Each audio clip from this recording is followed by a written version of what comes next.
Welcome to the episode number 1 of Understanding the Relation Between Ayurveda and Jyotish।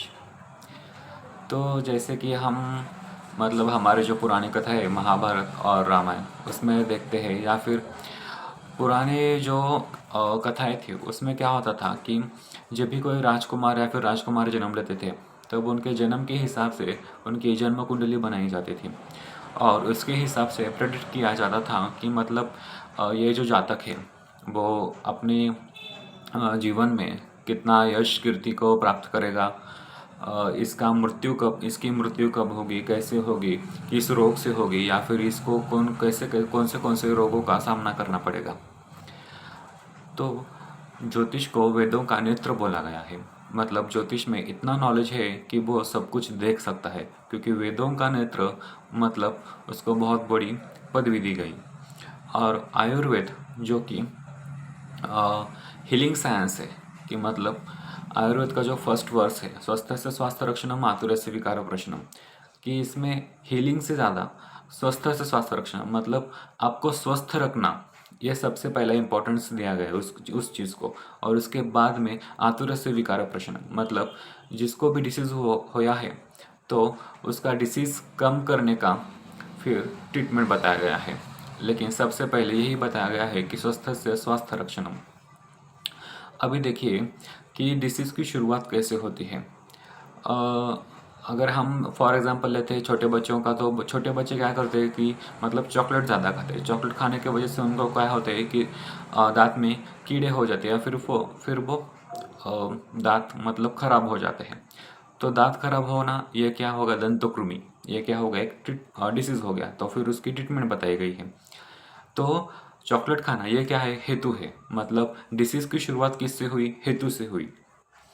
तो जो ये हेतु है वो सबसे इम्पोर्टेंट एस्पेक्ट है आयुर्वेद का।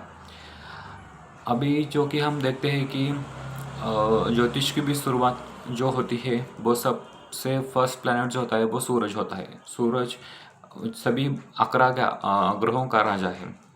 तो सूरज क्या है, राजा है। तो कभी भी देखिएगा कि अगर वो छोटा बच्चा अच्छा खाता, उसका खान पान अच्छा होता, तो फिर उसके दांत नहीं कीड़ते, वो बीमार नहीं पड़ता, उसको पेट की समस्या नहीं होती, वगैरह वगैरह वगैरह। लेकिन उसने क्या किया, अच्छा नहीं खाना चॉकलेट खा लिया और अच्छा खाने का नियम तोड़ दिया। तो फिर उसके बाद उसने क्या किया, चॉकलेट खा लिया और उसको दंतकृमि हो गया। तो ये जो नियम है उसने नियम तोड़ दिया, तो इसको कहते हैं हम प्रज्ञापराध। और प्रज्ञापराध तो हो ही गया, लेकिन वो भी उसने क्या किया, अति योग किया, कि उसने बार बार वो चीज़ दोहराई कि उसकी वजह से उसको वो डिसीज़ 100% हो गया। तो ज्योतिष में जो आयुर्वेद में वर्णित 4 हेतु है, अयोग, अतियोग, मिथ्या योग और प्रज्ञापराध, उसमें से उसने अति योग और प्रज्ञापराध को पाल के उसके डिसीज़ को जन्म दे दिया। अभी देखिएगा जो सूरज है वो इसको कैसे कोइंसाइड करता है। सूरज हर सुबह उगता है, शाम को ढल जाता है, और उसके उगने का और ढलने का एक नियम है। कभी भी ऐसा नहीं होता कि सैटरडे संडे है, छुट्टी है, आज उगूंगा ही नहीं, उसका नियम है कि सुबह को उगेगा, शाम को ढल जाएगा। तो वो कांस्टेंट है कि वो कभी भी अपना नियम नहीं तोड़ता। लेकिन सबसे अच्छी बात यह है कि सूरज का जो खुद का बेटा है उसका नाम यम है और दूसरा बेटा शनि है। कि देखिए, अगर सूरज आयुष्य का कारक है तो यम मृत्यु का कारक है, सूरज आयुष्य का कारक है तो शनि वृद्धाप्य का कारक है, बूढ़ेपन का कारक होता है शनि। कि अगर हम सूरज की तरह नियम को नहीं पालेंगे तो फिर मृत्यु या फिर शनि इनसे हमारा सामना हो जाएगा। तो देखिएगा कि जैसे कांस्टेंट होता है, सूरज अपनी जगह पे उगता है, अपनी जगह पे ही पूरब से उगता है, पश्चिम में ढलता है, पूर्व और पश्चिम, कभी भी ईस्ट साउथ भी नहीं उगता, जो कि भारतवर्ष के अकॉर्डिंग होता है। तो नियम को फॉलो करना ये सूरज का सबसे अच्छा एक रूल है। अभी देखिएगा कि जो भी सारे के सारे प्लैनेट्स हैं वो क्या करते हैं, सूरज को फॉलो करते हैं। अभी जब हम आयुर्वेद में भी एक जो चीज़ है कि देखिएगा सभी के सभी फॉलो किसको करते हैं? सूरज को। अभी अस्थि धातु जो होता है, धारणे अस्थि, ऐसा बताया गया है। मतलब सभी को धारण करने वाला कौन सा धातु है? तो अस्थि। अगर गर्भ में बच्चा पल रहा है तो उसको धारण करना है तो अस्थि धातु की मदद लगेगी। उसके बाद बुद्धि का भी धारण करना है, प्रज्ञा का धारण करना है, तो फिर अस्थि धातु भी अच्छा होना चाहिए। और सभी ग्रहों को भी कौन धारण कर रहा है? सूरज धारण कर रहा है। तो फिर सूरज का भी कोरिलेशन हम किससे कर सकते हैं? अस्थि धातु से कर सकते हैं। वैसे भी देखिएगा। और जो सूरज का मतलब प्रेजेंटेशन है वो कैसा है कि सूरज एक रथ पे बैठा है और उसके 7 घोड़े हैं। तो वो 7 घोड़ों को हम किससे रिलेट कर सकते हैं? कि 7 धातुओं से रिलेट कर सकते हैं। रस, रक्त, मांस, मेद, अस्थि, मज्जा और शुक्र, इन सातों से हम कोरिलेट कर सकते हैं। अभी हम ये देखते हैं कि जो 4 हेतु बताए गए हैं, अयोग, अतियोग, मिथ्या योग और प्रज्ञापराध, उनको हम डिकोड करते हैं। तो देखिएगा, सूरज कभी भी अयोग नहीं करता। मतलब उसका जो एक कांस्टेंट टेम्परेचर है उसके ऊपर ही वो रहता है।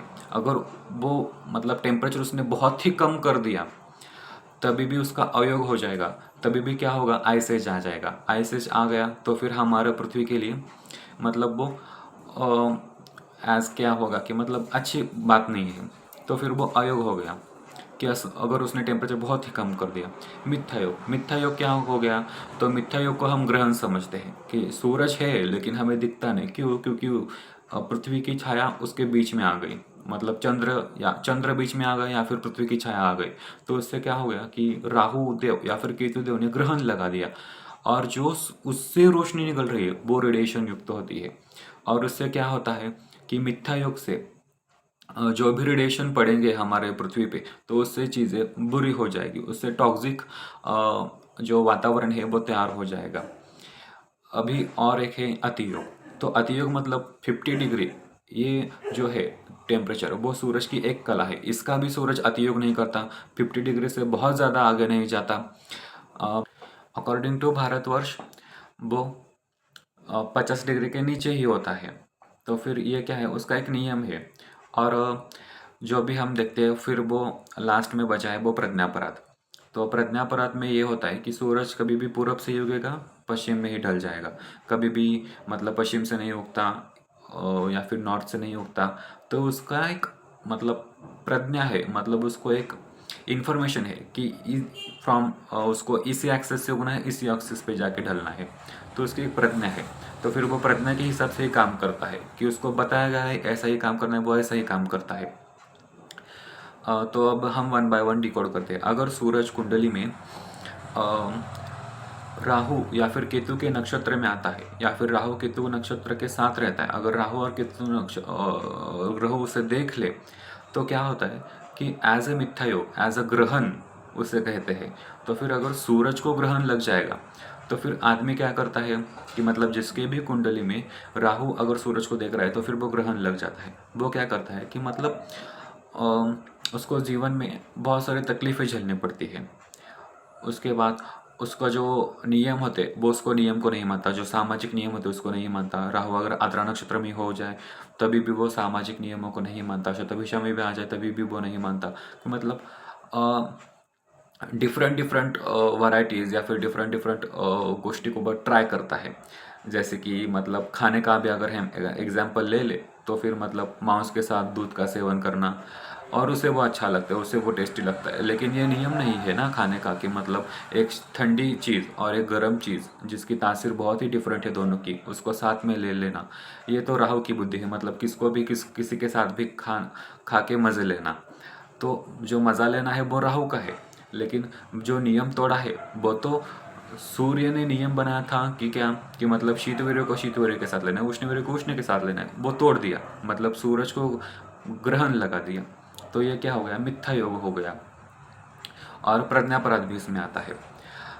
और अयोग, अयोग का देखिएगा, अभी एस्ट्रोलॉजिकल कंडीशन से अगर हम देखते हैं तो फिर जिनका भी कुंडली में सूरज खराब होता है, मतलब बुध शुक्र तो साथ में ही रहते हैं, तो सूरज के ऊपर अगर शनि की दृष्टि पड़ जाएगी तब क्या होता है कि मतलब आदमी भ्रमित हो जाता है और अपने नियमों का अच्छी तरह से उसको ज्ञात नहीं होते, उसके ऊपर केस पड़ जाते हैं, फिर वो केस से छूट नहीं पाता। भले भी वो अगर सही हो तभी भी, लेकिन वो गवर्नमेंट का यूज़ नहीं अच्छी तरह से कर नहीं पाता, अपने पिता का उसको अच्छी तरह से लाभ नहीं ले पाता, अपने धर्म का वो अच्छी तरह से लाभ नहीं ले पाता, गुरुजनों का आशीर्वाद उसको नहीं मिल पाता। तो ये क्या होगा, ये अयोग हो गए। तो अभी देखिएगा, जो ये अगर हम सात रस है, सहा रस है, स्वाद अम्ल लवण कटु तिक्त कषाय, तो ये जो ये 6 रस है उसमें से जो डायबिटीज़ के पेशेंट है वो मधुर रस खाते ही नहीं, मतलब मीठा कुछ खाते ही नहीं, तो उसका क्या हो गया, अयोग हो गया। अगर अयोग हो गया तो उससे क्या हो गया, वेट लॉस हो जाएगा, दुर्बलता आ जाएगी उनमें, फिर चक्कर आ जाएगा। तो ये मतलब एक मोटा मोटा समझे तो मधुर रस का अयोग करते हैं। और जो नॉर्मल व्यक्ति है वो तो कभी कड़वा खाते ही नहीं, कड़वे रस का अयोग करते हैं, तो उससे भी डिसीज उत्पन्न हो जाते हैं। अभी अतियोग का देखिएगा, अतियोग में क्या होता है कि बहुत ज़्यादा लोग मीठा मीठा मीठा खाते हैं, तो उनको क्या होता है कि डायबिटीज़ हो जाता है, सेकेंडरी लाइफ डिसऑर्डर हो जाता है, वेट गेन हो जाता है। तो ये क्या है, मीठे का अतियोग कर दिया, अति लोलुपत्व हो गया। उसके बाद अभी प्रज्ञापराध का एक जो स्टोरी है वो हम ऐसे ले सकते हैं कि सीता माता को लक्ष्मण जी ने रेखा लांग के दी थी, लक्ष्मण रेखा। तो उनको ये ज्ञात था कि ये लक्ष्मण रेखा कभी भी नहीं लांघनी है, लेकिन रावण आ गया, उसने भिक्षा दी बोला, और सीता माता ने वो रेखा लांघ दी। तो ये क्या हो गया, प्रज्ञापराध हो गया, मतलब जो उनको बताया था वो भूल गई और उसके बाद उसने प्रज्ञा का अपराध कर दिया। तो हमारे सेहत के लिए हिता हितम सुखम दुखम आयु तस्य हिता हितम, आयुर्वेद ने हित और अहित को सबसे पहले लिया, उसके बाद सुख और दुख को लिया गया है। तो हितकर गोष्ठी में जो भी आएगा, मतलब हितकर चीज़ों में, चाहे वो कड़वा हो कैसा भी हो, एनी काइंड ऑफ दिस, लेकिन हमें हितकर गोष्ठी करना है, मतलब सुबह जल्दी उठना है, शाम को जल्दी सो जाना है, लेकिन हम क्या करते हैं, अहित कर, सुख और दुख के ज़्यादा पीछे लगे। हमको रात को जागने में अच्छा लगता है, उसको हम सुख मानते हैं, स्क्रोल करना रील पे रात भर, और सुबह देर से उठना, इसको हम सुख मानते हैं। लेकिन सुख से भी ज़्यादा हित और अहित को महत्व दिया गया है। और जो ये लोग होते हैं ना, कि मतलब जिनका सूरज खराब होता है, वही ये प्रज्ञापराध ज़्यादा करते हैं। जिनका सूरज शनि के साथ, राहु के साथ या फिर निगेटिव प्लैनेट्स के साथ ज़्यादा रहता है ना, वही रात को जागते हैं, और उनको काम भी वैसा ही मिलता है कि मतलब नाइट शिफ्ट, नाइट ड्यूटी। क्योंकि शनि क्या है, वृद्धाप्य का कारक है। अगर हम रात को जागेंगे तो क्या होगा, बायोलॉजिकल क्लॉक के साथ खिलवाड़ होगी, हमारा तारुण्य जो कि सूरज है, उत्साह है, वो कम हो जाएगा, और उनके बॉडी में हमें इसके असर देखने लगते हैं। अभी देखिएगा, जिनकी कुंडली में भी सूरज राहु के नक्षत्र में, या फिर अगर राहु सूरज को देखता है तो उनको कार्सिनोजेनिक प्रॉब्लम भी शुरू हो जाते हैं, मतलब कैंसर का भी ये कारण होता है कि आपकी कुंडली में सूरज कितना खराब है। तो ये सूरज खराब होता है मतलब क्या होता है, इसका मतलब यही होता है कि हम ये जो है हेतु बताए हैं, अयोग, अतियोग और मिथ्या योग और प्रज्ञापराध, ये अच्छी तरह से फॉलो नहीं कर पाते। अगर हम इसको फॉलो करें, नियमों को फॉलो करके फिर अपना अगर दिनचर्या व्यवस्थित करें, तो हमें कुछ भी नहीं हो सकता, चाहे फिर कुंडली में कितने भी ग्रह खराब क्यों ना हो। लेकिन अगर हम दिनचर्या और ऋतुचर्या का अच्छी तरह से पालन करते हैं, जैसे कि आयुर्वेद में वर्णित किया गया है, तो उससे हमें कोई फिर प्रॉब्लम नहीं होगी। स्वस्थ से स्वास्थ्य रक्षण, मतलब हम स्वस्थ हैं और स्वस्थ का रक्षण कर रहे हैं, वैसे ही हम अच्छे रहेंगे। तो अभी देखते हैं कि मतलब अभी सूरज को ज्योतिष में आत्मा का कारक बताया गया है। बच्चा पेट में जैसे उसकी निर्माण होने की प्रक्रिया तैयार होने लगती है, तब रसज, मातृज, पितृज, सात्वज, सात्मज और आत्मज भाव भी होते हैं। तो फिर जो आत्मज भाव है उसमें देखिएगा, इंद्रियाणि ज्ञानम विज्ञानम आयुः सुखम दुखादिकम च आत्मजानी, ऐसा श्लोक है। तब तब जो ये इंद्रिय है, तो फिर इंद्रिय से क्या ज्ञात होता है, एकादश इंद्रिय है, 5 कर्मेंद्रिय, 5 ज्ञानेंद्रिय और 1 मन। तभी इन सभी को कौन कंट्रोल करता है, आत्मा, मतलब हमारा सूरज। अभी देखिएगा, 5 इंद्रियों से हम क्या करते हैं, कर्मेंद्रियों से हम कर्म करते हैं, और 5 ज्ञानेंद्रियों से क्या होता है कि हमें मतलब हम देखते हैं, सुनते हैं, टेस्ट कर पाते हैं, हमें स्पर्श का ज्ञान होता है। यह सब क्या है, इन सबको कौन भोगता है, इनको हमारा आत्मा भोगता है। और जो मन है, मन की चंचलता को भी कंट्रोल करने वाला आत्मा होता है। इसलिए देखिएगा, योगी किस में विलीन हो जाते हैं? आत्मा में विलीन हो जाते हैं, क्योंकि वो क्या करते हैं कि अपने मन को भी कंट्रोल करते हैं। तभी ये जो पार्ट है, ये तो हमें पता चल गया, इंद्रियानम ज्ञानम। अभी ज्ञान जो है, जो ज्ञान है, वो ज्ञान किसको प्राप्त होता है? जो परम ज्ञान है वो योगियों को प्राप्त होता है, जो भी अपने मन को कंट्रोल करते हैं, अपने देह को फिर वो अपने आत्मा में विलीन करते हैं, फिर उनको क्या होता है कि उनको ज्ञान की प्राप्ति हो जाती है। और विज्ञान, विज्ञान क्या है कि मतलब कंसिस्टेंटली अगर हम किसी चीज़ पे रिसर्च कर रहे हैं, ज्ञान प्राप्त कर रहे हैं उस चीज़ पे, और इन्वेंशन कर रहे हैं, तो फिर जो उसका इन्फॉर्मेशन होता है वो विज्ञान कहलाता है। तो अभी देखिएगा, जो इन्फॉर्मेशन है उसको भी हम ज्ञान से कोरिलेट कर सकते हैं। सेल में जो डीएनए है, वो डीएनए रेप्लिकेशन के लिए बहुत मतलब रिस्पॉन्सिबल होता है। तो फिर जो स्टेम सेल्स होते हैं उसका रेप्लिकेशन कैसा होगा? मियोसिस होगा, कैमाटोसिस होगा। इस सेल से क्या बनेगा? लिवर बनेगा, हार्ट बनेगा, कार्डियक सेल्स बनेंगे, स्किन सेल्स बनेंगे, या फिर जो भी है, ये इन्फॉर्मेशन किस में रहती है? तो फिर वो सूरज में रहती है, क्योंकि सूरज क्या कहता है, क्या क्या करता है, सभी प्लैनेट्स को रूल करता है। वैसे ही क्या करता है, वैसे ही क्या होता है कि जो हमारे सेल में डीएनए होता है उसमें सभी जेनेटिक कोडिंग होती है कि किससे क्या बनेगा, किससे क्या बनेगा, किससे क्या बनेगा। तो इसको भी क्या कहा गया? ज्ञान कहा गया है। और सुखम दुखम च आत्मजानी। अभी आत्मा जैसा पवित्र विषय में सुख और दुख ऐसे चीज़ें कैसे आ गई, ऐसा आपको लगता होगा। तो इसको एक्सप्लेन करने के लिए मैं आपको एक स्टोरी बता देता हूँ। जो स्टोरी है उसमें क्या होता है कि एक बार लक्ष्मी माता और विष्णु जी दोनों साथ में बैठे थे। लक्ष्मी माता एज यूजुअल विष्णु जी के पैर दबा रही थी, और फिर उन्होंने कहा कि मतलब विष्णु जी को, देखिए ये सब जो मतलब मानव जाति है उनका मुझ पे बहुत ज़्यादा प्रेम है। लक्ष्मी मतलब पैसा, पैसे के ऊपर इनका बहुत ज़्यादा प्रेम है। तो फिर विष्णु जी हंसते हैं, सिर्फ कुछ नहीं बोलते। तो फिर लक्ष्मी जी को गुस्सा आता है। तो लक्ष्मी जी क्या करती है कि विष्णु जी को एक दृष्टांत देती है। उस दृष्टांत में ऐसा होता है कि मतलब सभी एक अंत यात्रा चल रही होती है, और उसमें क्या करती है लक्ष्मी जी, पैसों की बारिश कर देती है। और पैसों की बारिश जैसी होती है वैसे सभी लोग क्या करते हैं कि पैसा को मतलब कलेक्ट करने लगते हैं, और जो जिसके खांदे पे जो ये था मृतदेह, तो वो नीचे रख देते हैं, और वो 4 जन भी क्या करते हैं कि पैसों को कलेक्ट करने के लिए लगते हैं। लेकिन तभी क्या होता है कि विष्णु जी बोलते हैं कि अरे वाह लक्ष्मी, तुम्हारे ऊपर तो बहुत जन प्रसन्न है, बहुत सारे ने तो लक्ष्मी की कृपा से पैसों की प्राप्ति की। तो लक्ष्मी जी हंसकर बोलती है, देखिए देखिए स्वामी, मतलब कितना अच्छा है कि मतलब सभी को लक्ष्मी जी पे कितना प्यार है।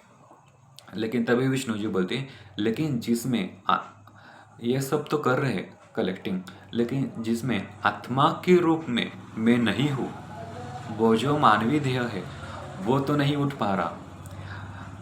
इसका मतलब यही है कि पैसे के दुख हमें जो अनुभूति होती है सुख और दुख की, कि मतलब पैसा मतलब सुख, अगर गरीबी है तो दुख, इसकी जो अनुभूति होती है, तो मतलब क्या है कि इसको भोगने वाला कौन होता है? आत्मा होता है। इसकी अनुभूति करने वाला कौन होता है? आत्मा होता है।